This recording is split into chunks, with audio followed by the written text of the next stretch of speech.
যেভাবে লেখা আছে আমি সেভাবেই পড়ছি। প্রিয় রাসেল ভাই, অনেকদিন পরে আবারও ফিরে এলাম।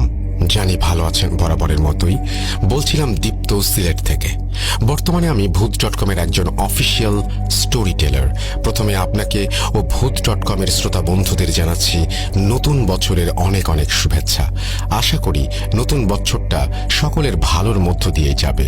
আপনাকে এবং সেজুতি আপুকে আমি আলাদাভাবে কথা দিয়েছিলাম যে এইচএসসি পরীক্ষা শেষ হলে আবারও নতুন নতুন ঘটনা লিখে পাঠাবো। তো আপনাদের কথা দিয়ে সে কথা এড়িয়ে যাব এমন আমি নই। সে কারণেই আবার নতুন ঘটনা পাঠানো শুরু করছি। ভালো লাগলে ভূত.কমের শ্রোতা বন্ধুদের পড়ে শোনানোর অনুরোধ রইল। আগে ভেবে রেখেছিলাম যে এইচএসসি পরীক্ষা শেষ হলে 2019 সালে শোনা একটি ঘটনা লিখে পাঠাবো, কিন্তু আকস্মিকভাবে সম্প্রতি অন্য একটি ঘটনা শোনা হয়ে গেল। আমাদের এইচএসসি পরীক্ষা শেষ হয় 20 ডিসেম্বর। সেদিন আমার মেসেঞ্জার গ্রুপে জানতে পারি যে আমাদের প্রিয় একজন স্যার, যার কাছে আমরা প্রথম বর্ষ থেকে প্রাইভেট পড়ছি, তিনি 21 তারিখ সিলেটের একটি রেস্টুরেন্টে আমাদের ব্যাচের সবার সাথে মিট আপ করার জন্য আয়োজন করেছেন। তো যথারীতি আমি আর আমার বেস্ট ফ্রেন্ড ইমরুল একসাথে যাই পরদিন সেখানে। কিছু সুন্দর সুন্দর মুহূর্ত কাটানোর পর সেখানে লাঞ্চ করে বিকেলবেলা আমি আর ইমরুল বাসায় ফেরার জন্য রিক্সা দেখছিলাম। আমাদের বাসা অনেকটা কাছাকাছি হবার কারণে আমরা একসাথেই সবখানে আসা যাওয়া করি। আচমকা একটা রিক্সা এসে আমাদের সামনে থামলো। রিক্সাওয়ালা রিক্সা থেকে নেমে পরিষ্কার শুদ্ধ ভাষায় জিজ্ঞেস করলো, কই যাবেন ভাতিজা? চমকে উঠলাম, কারণ আমরা সিলেটের স্থানীয় মানুষজন সাধারণত সিলেটের হাটে বাজারে রাস্তাঘাটে লোকদের সাথে সিলেটি ভাষাতেই ইন্টারঅ্যাক্ট করি। তাই হঠাৎ একজন রিক্সা চালকের কণ্ঠে পরিষ্কার শুদ্ধ ভাষায় কথা শুনে আমি এবং ইমরুল বেশ অবাকই হয়েছিলাম। এবার ভালো করে তার চেহারার দিকে তাকাতেই আমরা আরো চমকে উঠি। আমি বোধহয় এত সুন্দর চেহারার মানুষ খুব কম দেখেছি। সেই রিক্সাওয়ালা চাচার আধ পাকা চুল দাড়ি দেখে বুঝলাম তিনি মধ্য বয়সী, কিন্তু তার চেহারায় আলাদা একটা সৌন্দর্য এবং ঔজ্জ্বল্য আছে যা কোনো মানুষকে খুব সহজে আকর্ষণ করে। তো যাই হোক, আমরা তাকে আমাদের লোকেশন বললে তিনি যেতে রাজি হন। প্রায় আধ ঘন্টা ধরে দাঁড়িয়ে থেকে একটা রিক্সা না পাওয়ায় আমি আর ইমরুল বেশ বিরক্ত হয়েছিলাম। তাই চাচা রাজি হয়ে যাওয়ায় আমি আর ইমরুল ভাড়া নিয়ে বার্গেইন না করে উঠে পড়ি রিক্সায়। রিক্সা করে বাসায় ফিরছিলাম। সেই রেস্টুরেন্ট থেকে আমাদের বাসা বেশ কিছুটা দূরে। এর মধ্যে একটু এগোনোর পরেই আমরা ট্রাফিক জ্যামে আটকা পড়ি। তখন রিক্সাওয়ালা চাচা তার পরনের ফুল স্লিভ শার্টের স্লিভ গুটিয়ে কনুইয়ের ওপর নিয়ে আসেন। সেই সময় আমি খেয়াল করি চাচার হাতের কনুইয়ের ওপরে আলাদা আলাদা 4টি তাবিজ বাঁধা। দেখে খুব আজব লাগলো। একজন মানুষের হাতে 4টি তাবিজ পরপর বাঁধা থাকলে যে কারোরই একটু অদ্ভুত লাগতে পারে। কৌতূহল সামলাতে না পেরে আমি সাথে সাথে ওনাকে জিজ্ঞেস করি, চাচা, আপনার হাতে এতগুলো তাবিজ কেন? তখন সেই রিক্সাওয়ালা চাচা আমাদের বলেন, বাবারে, সে এক বিশাল কাহিনী। ঘটনা কিন্তু একদম সত্য। শুনতে চাও সেই কাহিনী? আমি কিছু বলার আগেই ইমরুল বলল, জি চাচা, শুনতে চাই, আপনি বলুন। এমনিতেও এই জ্যাম ভেঙে বাসায় পৌঁছাতে অনেক দেরি হবে।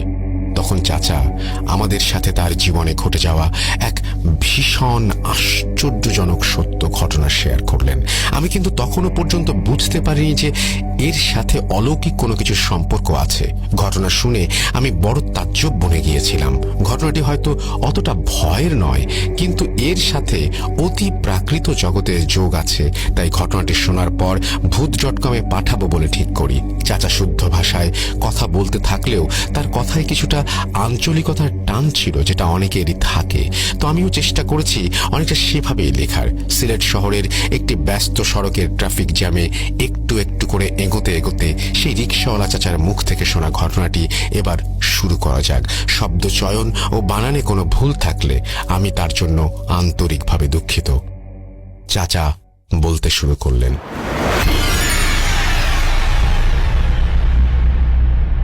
ঘটনা আজ থেকে প্রায় 25 বছর আগের। তখন আমার জোয়ান বয়স।